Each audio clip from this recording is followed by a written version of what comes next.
should know. And to me, I was taken by surprise. So how much did you make from that wholesale deal?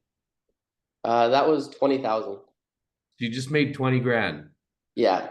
Yeah. Congratulations, man. Yeah, thanks. Dude, I'm excited. So let's hear a little bit. I'm going to do a little interview. I just want to kind of hear how it went and pick every little detail about it apart. How do you feel about that? Sure. Awesome. Cool. Basically what I want to do is just inspire everybody. And so just for everybody here, Heinrich has been in our one of Heinrich is one of our coaching students, and you've been in our program for how long? Like when did you sign up? As soon as it launched, I think. Okay, so maybe 6 months now. Yeah, something like that. Yeah. Okay. And how many? I think you've done a couple of wholesale deals now. How many have you done? That's right. I did two that are proper wholesales. One of them fell through, so I ended up owning the property. Yep. And then that was my most recent flip or whatever. Yeah. And then I have another couple under contract. Awesome. So Yeah. that flip that you ended up doing, didn't you come into like a whole free property? How much equity did you come into in that case? Yeah, so it's $150,000 is what the lot appraised at. Yep. And then the house, so we it was a double lot with the house. We bought it at 290. Yep. We put 85,000 into it and it sold at 427. Wow. And then yet we get to keep we sold just the half with the house and we kept the half with the lot. So how much profit did you make? Let's do the math. So, Okay. So you so we bought made like 30 something on the house and then 150,000 for the lot. so you made grand total in that deal, you made $180,000. Something like that, yeah. Awesome. You know why I love that deal so much? Because it's actually reminds me of the exact first deal that I did when I started wholesaling in Ontario. Just so everyone knows, sometimes you'll find these properties in Ontario that have two property IDs. They're called two PIDs under one title. So when you have two of them under one title, you essentially have two properties that you can sell independently. And so what he did was he got a prop when he got this off-market wholesale deal, he tried to wholesale it, and I guess you didn't find a buyer. Is that right? Well, I found buyers. I found two buyers, but both of them, their financing fell through because the house is in as is condition, basically, right? And they couldn't, not even the privates would fund it because they were saying that they were paying too much for what the house was. Right. Okay. So, and the other thing is it was in a really small town, right? That's right, yeah. So this was a great wholesale deal, but it does not fit the buying criteria for the syndicate or for our buyers list, and that's why you had to look for other buyers to come along. And That's right. even though you didn't find buyers, you ended up using it for your next investment property. And at the end of it, you sold the house, you made $30,000 on that part, and you kept the lot on the side. Is that correct? Yeah, yeah. So because I couldn't find a buyer, I basically JV'd with the realtor that was helping me out. Yep. So technically, my part is 50% of both of those, right? But without him, it wouldn't have been possible. And yeah, but then also without me, he wouldn't have been able to do it either. So Nice. So you made basically 180K on that first one, and that was like a wholesale to yourself. And yeah, then you went on to do this second deal now in 6 months, and you just made 25,000 on this one. Is that correct? 20 with Jesse, and then there was another property that we got that was also like my other wholesale was also a 20,000 assignment, Yeah. and that was also one where the it was a double lot or whatever, right? So you But so you've that done one didn't have two property IDs, so he has to go through the town to actually do a proper severance. It wasn't just like a paperwork thing. so you've done three wholesale deals since joining the program. Yeah, yeah, that are actually like done. Yeah, And so there's the one for 180 grand, then there was a second one that you made 20 grand, is that correct? that's right. And then the third one you made 25 grand. With Jesse, 20. Yeah, Dude, that's insane. And so what's your biggest takeaway if you were talking to yourself when you were, because there's a lot of people here watching and I want them to be inspired. I'm interviewing you not to brag or show off, but because Yeah. anybody getting started, they're going to be going through a grind phase where they're trying to take action and maybe they're not catching momentum yet. And I want them to hear from you. What would you be telling yourself 6 months ago when you first got started? Uh, I treat everybody that inquires as if it's a deal, or as if I'm trying to. I just pretend I'm a realtor, basically, right? Like, so then I tell them flat out, like, so my pitch goes like this. Um, I just tell them, so what we do is we look for houses that need renovations. So we look at what the best possible price is that we could get for it when it's done. We look at how much it's going to cost to get it there, and then that'll give us a price of what we can afford to pay you for your house. Then most sellers are like, okay, sweet, sign me up, right? And then Right. and then I always just tell them like, yeah, like, because kitchen's 30 grand or 40, right? And then bathrooms are 15 and stuff like that, right? So it really knocks the price, it knocks their expectations down. Meanwhile, I come off as like, it's not me, I'm not buying the house basically because whatever, right? It's just based off the numbers. This is what I can afford to pay you, kind of thing, right? And that's how I treat every single one. Yep. And there's some guys that like, this one guy that just called me, he said, I asked him to explain the property, and he's like, he's got granite countertops already. He already did the bathroom. He already did the kitchen. I told him, dude, just sell it with the real estate, right? And I'm like, what do you think it'll sell for on real estate? He's like, 580, because he said his neighbor's house sold for 580. And I was like, well, what are you looking to get at it? Because I said there's no room for us to make money. And he's like, he'd be happy with 400. And Right. then it all of a sudden becomes a deal just because he's in a pinch, right? But if I would have just wrote it off right away because the house is too good, then Right. So you had been talking to him and it didn't work out the first time you talked to him, and then later he came back when his situation had changed. that's right. Yeah, yeah. Like I was telling him, like, basically off of his house, I can't afford to pay you what it's what it's worth, right? Because there's no room for us to get lift, right? Right. I said, like, for it to make sense for us, because we're gonna have like carrying costs and all this stuff. I said we're gonna have to be way down. And he's like, so he started entertaining the idea of, well, what I've written down here is 375 to 400 is kind of where he's come back to, and That's it only sounds like a $50,000 renovation. So it it sounds like so that's also going to become a deal, maybe, right? so I'm going to you look at it tomorrow. So you might have another one here, and Mhm.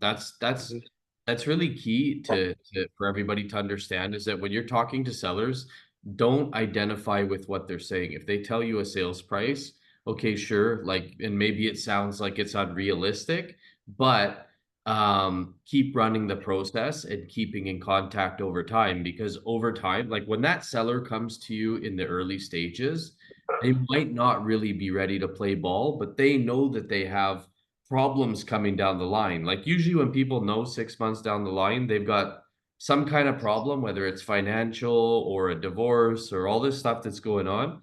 Um, they start looking, and that's when they talk to us. And they're still not fully ready yet. So they're still bluffing in a way. And by not identifying with that original price and just gently following up, like you did with this guy, that's how I've gotten so many deals. Yeah, Yeah, yeah, man. that's totally what it is. And then, like, yeah, there's some guys that I have talked to, like the one guy, I gave him a price of 380,000. I'm like, that's the max we can afford to pay just from with the numbers. And then he was like, well, he wants five something or whatever. And I told him, well, your best bet then is to list it with a realtor. I just told him that flat out. He listed it at 599, Right. and then now it's already been like, that was one of the early ones when I first started wholesaling. He called me Mhm. back like a couple weeks ago. Then he's like, "Can you do 420?" Then I'm like, "No." Right? And He came down it's been almost yeah, 200 grand. He came down 6 months later. He's cut drops his price by 200,000. yeah, because I think he bought something else and he just needs it gone, needs it to move or whatever, right? And then right, and nobody's looking where he is because he's also kind of out in the middle of nowhere. right. That's And it. That's awesome. yeah, So I told him basically if he sells it for 420 with the realtor, he's basically going to be at my price. right. So let me ask you this, okay? So you're 6 months in, you signed up 6 months ago and you're 6 months into wholesaling. And would you say you've been taking it? When did you start actually taking it 100% seriously? The day that you start, like when we were in Costa Rica together, you had just signed up, you had just started going. Have you been taking it seriously since that time? Yeah, Okay. yeah, pretty much. Well, And yeah, right. But I'm not really good at like the ads and stuff. So the ads I've been on and off, so hold on and though. then Hold on though. What I'm trying to get at, one question. So yeah, you've made 180,000 plus 45,000 wholesaling in the last 6 months, right? Let's just do the math there. 180,000 plus 20,000 plus 25,000. So you've made $225,000 in assignment fees in 6 months, correct? yeah, basically, yeah. Okay. So how many hours a day do you work on the business? Um, I don't know, maybe. I don't know. It depends. So, some days all day, and other days like 1 hour, Right. right? So But if like you had to, like average, probably be like 3 hours a day, maybe three two hours hours a a day. day. I don't know. Dude, that's exactly where I'm at. I'm like 3, 4 hours a day on the wholesale business, and it's kind of like flexible. So sometimes I'm just like doing an hour a day for like a week straight, and then I put in 3 or 4 days straight every once in a while to catch up or whatever. Uh, Yeah, yeah, because a lot of these are local to me, I actually drive out and talk to the yeah, people in person yet. And I yeah, think that often helps seal the deal. Because I find if you don't have a realtor that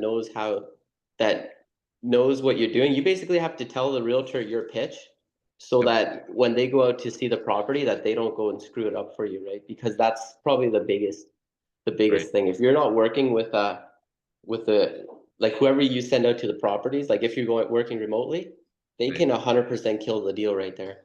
Yeah, yeah, it's huge when you go there and you're able to actually present yourself in person. Look, I've had people sell to me. I've had home sellers sell their property to me for 25 on a $400,000 purchase, sell to me for $25,000 less than the next guy just because I showed up at his house and he liked me. So when you go in person, you can really inspire that confidence, even though the way I teach, I suggest that nobody go to the properties. Yeah. I suggest you do it 100% remotely, but hey, you're crushing it doing the opposite of what I teach. So if anyone's thinking about going out to the properties, it certainly doesn't hurt. Well, yeah. The one, like two of them, they did not even own a cell phone, right? So normally when you ask the homeowner, can you send me a picture of each bedroom and all that stuff? Send me a picture of the breaker panel of the furnace. This Right, guy's like, I don't have a phone, right? right, Yeah. So, and then some of the people are like, well, they don't know how to work it. Even if they do have a camera phone, they don't know how to send you stuff or email it or whatever, right? Like, right. Yeah, yeah, that's awesome when you start hearing stuff like that. Just so everybody knows, when we're looking for distressed, motivated sellers, when the person can't get photos, that's a way we can help them. They clearly aren't able to keep up with the current times and all that stuff. And so just by doing little things to be like somebody like that also probably has a hard time organizing a moving truck for when they move, probably has a hard time organizing a lawyer. So where we come in is we come in and we help them organize the moving truck, organize the lawyer, take pictures of the property, make it so that it's as seamless for them as possible. yeah, yeah. This one actually that we just negotiated that I just got under contract. There's Yep. supposed to be a dumpster there from December 20th until January 20th that they want a dumpster. Like, So so are you helping order the dumpster for them and yeah, everything? I'm supposed to order the dumpster and pay for all that, right? And I'm like, that's okay. Yeah, Like, yeah. that's just I've done that, man. I've done it so many times. That's how we get deals. Like these people, they don't want yeah. to deal with those little things. Yeah, and then I'm telling so I got a couple of contractors that I've used they're like, oh dude, I also flip houses in my spare time. If you ever come across one, then give me a call, right? So that's my first, because it's kind of off market, my first go-to is call contractors and say, hey, do you like to renovate houses, right? And especially now it's a slow time, right? Then it's an easy way to get rid of them. And then if I say, and guess what? I'm gonna pay for the first dumpster, Right, right. right? So it's already like a bonus for them too. Yeah, it's amazing how another big thing is that when people are getting started with or getting started in real estate in general, and they're trying to find their identity and which lane they fit in real estate, wholesaling is the best way to get started, in my opinion, because just through this process, you're going to build up teams of contractors, teams of dumpster removal. You're going to basically have everything together to be able to run a flipping business by the time you become a pro at wholesaling. And you're doing it in an environment where it's risk free in the beginning. That's right. And then yeah, I just we were already thinking like when we did the flip, some of the contractors gave us 30-day terms, right? So it's like that's sick because we don't even have to pay them until the house sells, basically. Right. That's cool. So did you know them beforehand or? Yeah, they're all contacts from this realtor. Like most realtors, they know whoever's in the area, right? So Yeah, that's why I partner with my realtors. Like my realtor that yeah, I use, he invests. Are you using my realtor or a different one? this is a different one because he's kind of far away from you. Yeah, yeah. You've got so that's the other thing, man. You've got like this little niche area, which is like your local area. So I think Well, your vibe, like you're from that area, you communicate the way people from that area communicate, and I think that's getting you a lot of I think that's your edge, and that's it's really setting you apart. yeah, well, most of these towns are 5,000 or less people, right? So Right. it's such a hard like it's such a hard what do you call it like there's nobody like and plus we're like 3 hours 4 hours from the GTA, right? um it's so hard to find somebody that's I don't know in the group or whatever that'll want to do it, or a private lender for that fact, because even when I was trying to get lending, they were like well, you're too far away, you can't lend on it, right? So Yeah, it's so niche. that's why when we're training people to wholesale, we train Yeah, them to wholesale in towns that have like 500,000, that's right. generally 500,000, or anything over 25,000. But what you've done is this is the trade-off, right? Um, out in the sticks, you get a lot of distressed sellers. You get tons of distressed sellers, and it's easy to get those deals under contract, but it's way harder to disposition them. And that's why That's we don't that's why when we teach people not to do that. But you've broken all the rules. You're not doing it 100% yeah, remotely. You're going to the properties, and you're doing these little towns that we don't suggest people started, because yeah. our buyers don't buy in those towns. But it seems like you're doing pretty good and you're having good success. Yeah, and I did get a lead from in Hamilton that I Mhm. want to, but he wants me to come out too, and I'm like, well, I don't really like What's now that becomes inconvenient for me, right? So I will probably I'm gonna call him up again and see, and I'm gonna talk to Daniel, like your realtor, and see if that's one that we can kind Yeah. of work on out there.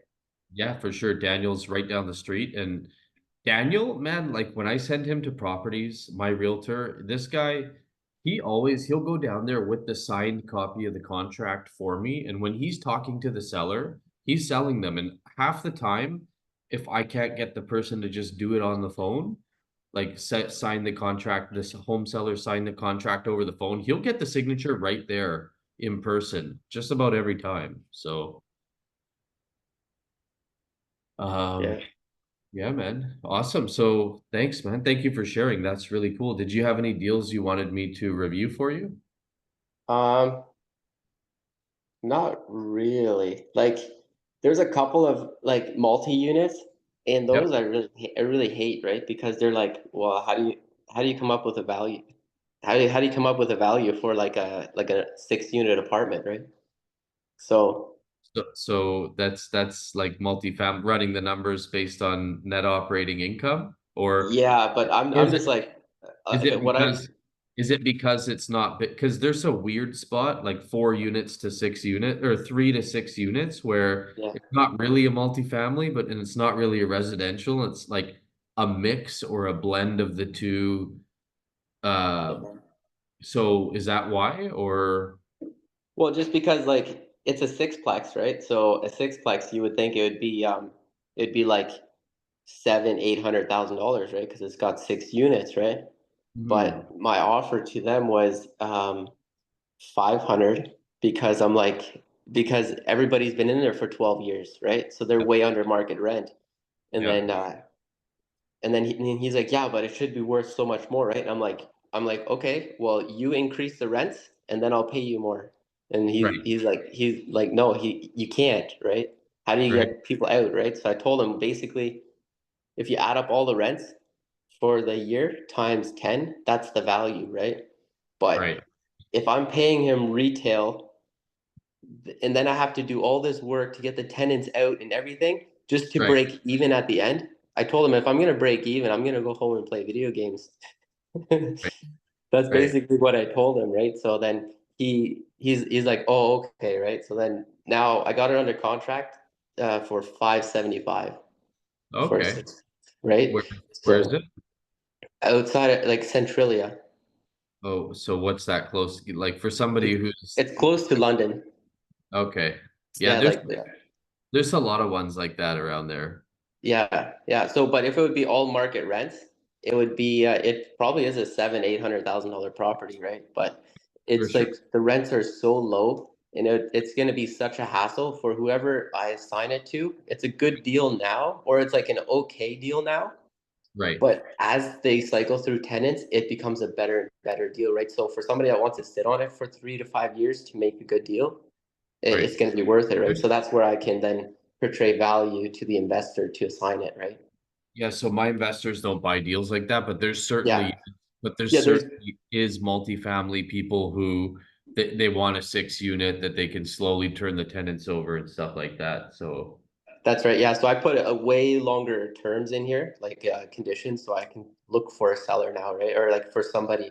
So yeah, I'm just basically going to go through surrounding towns that also have apartments and ask them who their landlord is, basically, and right. just see if he wants to add to his portfolio. That's kind of my You're like a machine, man. You're on a roll.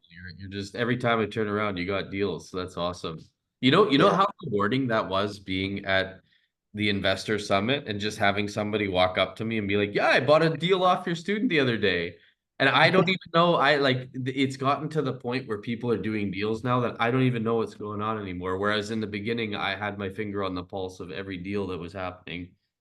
Yeah, yeah. If it would be something where it's like, because most of these deals, there's not a lot of room, right? I just like, I just tell them basically flat out, like, um, look, I'm gonna try, right? But this is kind of the best I can do, right? Right. And then they're all like open to it, right? So I'm pretty transparent because it is a small town. It kind of works, right? In the city, they're gonna be like, well, if you can't guarantee it, then Right. Right. right? Or I don't know, right? But yeah. Awesome, bro. I want to just move on and Yep. do some other people's questions, but great job. And I hope that next week you come back and there's another one. I'm excited. Yeah, for sure. Yeah, and I'm just getting a call here from a guy I was dealing with, so I'm gonna Oh, he's and I got my laptop to work, so I'm just gonna kind of be on the phone here. when the money calls, Heinrich answers. Good job, bro. Well, I don't answer any calls. They all go to voicemail first, and my answering machine is just like, hey, leave me a description of the house and all this kind of stuff, right? And then make it sound like it's a huge operation. That's what I. Right. And then you call and you're like, "Hey, I'm Heinrich. I'm the acquisitions manager down at Sophie Yeah, Buys Houses. How you yeah, doing?" exactly. That's exactly what I do. Yeah, Yeah. yeah. So. Because that's what I taught you to do. Yeah, yeah, and then if somebody ever like says like I've been seeing your ads everywhere, it's just like, yeah, our marketing team's going nuts this week and stuff like that. Really, it's like Yeah, you're like a one-man show in your basement running the operation. yeah, Yeah, the yeah. marketing team. I turn on That's ads on Thursday and then just let them go till Sunday, right? And then it's just like, right. Right. yeah, So what one thing I always do is I always from day one I'm talking about me and my business partners. And then like I never whenever I'm talking to the seller, I never come off as I'm the decision maker. It's always my business partners and somebody else to like make my to minimize my role to like sidestep accountability. So if I offend them with an offer, I can back out of it later, but it also makes us look bigger than we are. Yeah, But and at then the it adds credibility, right? It makes them feel more trustworthy.